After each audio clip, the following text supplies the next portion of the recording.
I'm a little worried about the reading comprehension with this generation. It says Dove and LinkedIn are working together to combat discrimination against natural hair. Y'all read it as Dove and LinkedIn hate black hair, and they hate.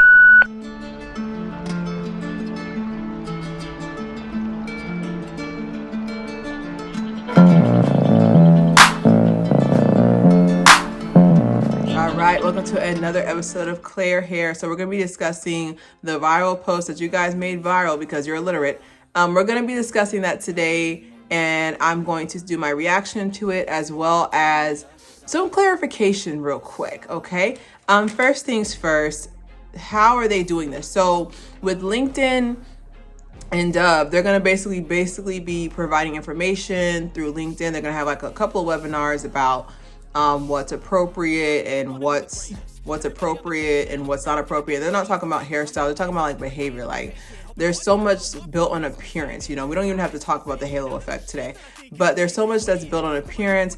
They're also, you know, with Dove, like they're basically they're being advocates by like promoting it more. Because I feel like even though y'all made this go viral for the wrong reasons, now their posts can get more publicity because the main thing is that they're trying to show you what people consider as professional. So we're going to go to our second point. So we're going to briefly talk about the Crown Act of 2019. I know there's a new addendum for 2022, but the Crown Act of 2019 was basically passed in California for us to be able to, you know, wear our hair in its natural state and natural hairstyles, keyword hairstyles, and not have that be an indicating factor for that to not be an indicating factor for whether or not we get the job or not. I feel like there wasn't enough publicity on it. I feel like, you know, as naturalists did our best, but you know, for it to be short for creating a respectful and open world for natural hair, like genius. That was like genius marketing. But I feel like there wasn't enough on it. So for them to have this post, Dove and LinkedIn working together, I think it's dope. I feel like it's a new piece of the same old conversation, you know? And me personally, I have some notes here. I'm sorry. I was trying to not laugh in the beginning because I was like, you guys really don't be reading.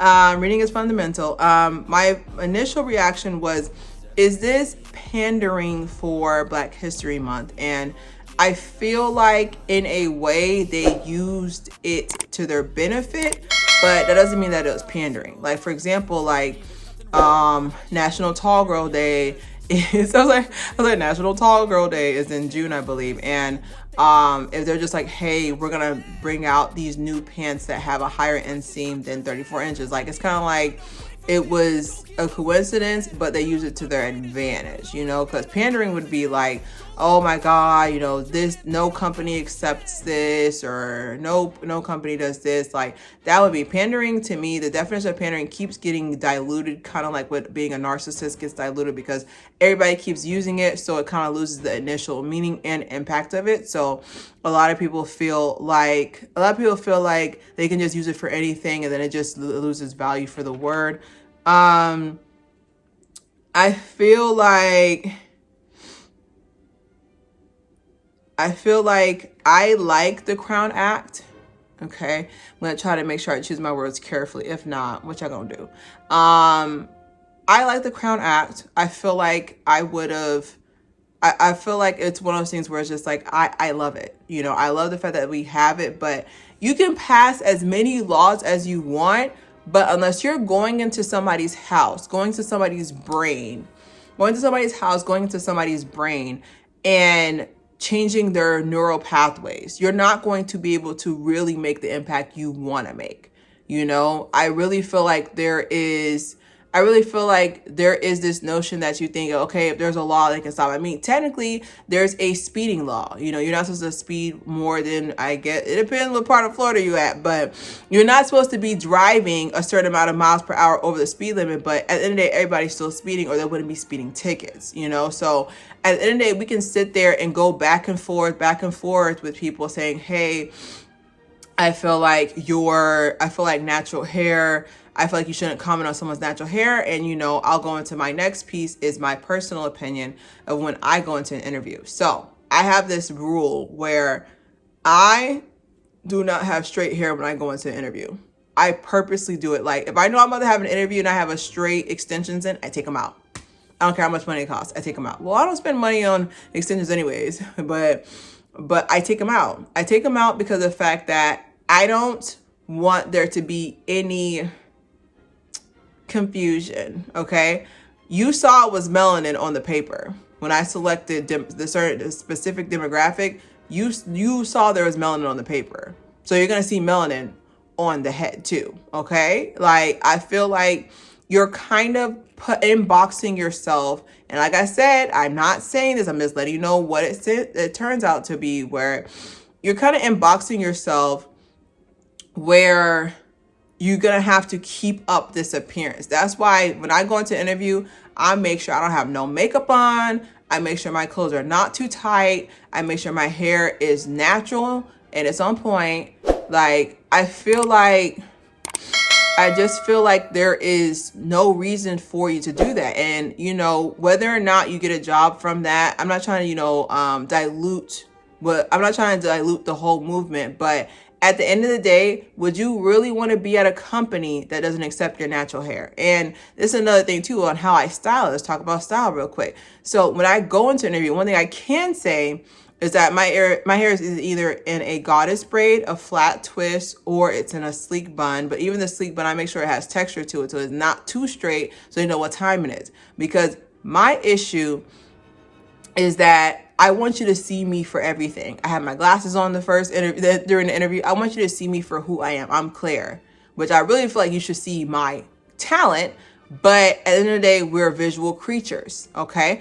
And I know how distracting it is. I personally, I don't ever wear my natural hair out because of the fact that it's a distraction to me. It's so soft and pretty, it's so soft and pretty. I can see they're like, so what do you think about your experience? This I was like, so tell me about a time. This would be me at my natural hair. So tell me about a time, that's me. Okay. I have hand and hair syndrome. Okay. I got over it, but especially my coils were really tight and coily. They're looser now because my hair is longer, but like I had hand and hair syndrome. So I definitely was that person who was all up in there. So but I really want y'all to know that it's okay. And I know it may be risky because like I said, like I'm very much a woman of the people. I'm very much down to earth. I know what it feels like to go to an interview, knowing that you are better than this job, knowing that going to an interview that, is below how much money you usually make,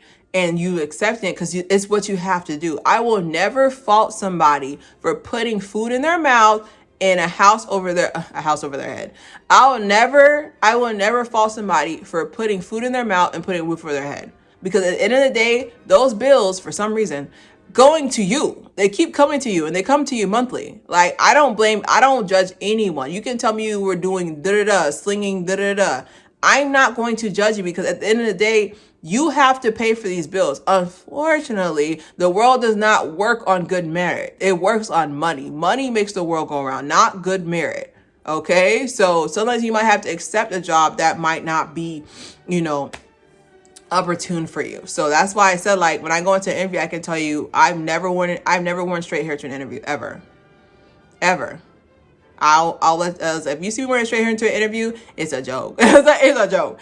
But I've never, because I don't want to be put in that box where you feel like I'm wearing straight. I was like, I don't want you to think you're getting lightly used. Okay, lightly used melanin. All right, I don't want to get flagged. I want you to know I'm coming with the full melanin package. I want you to know everything that comes with it.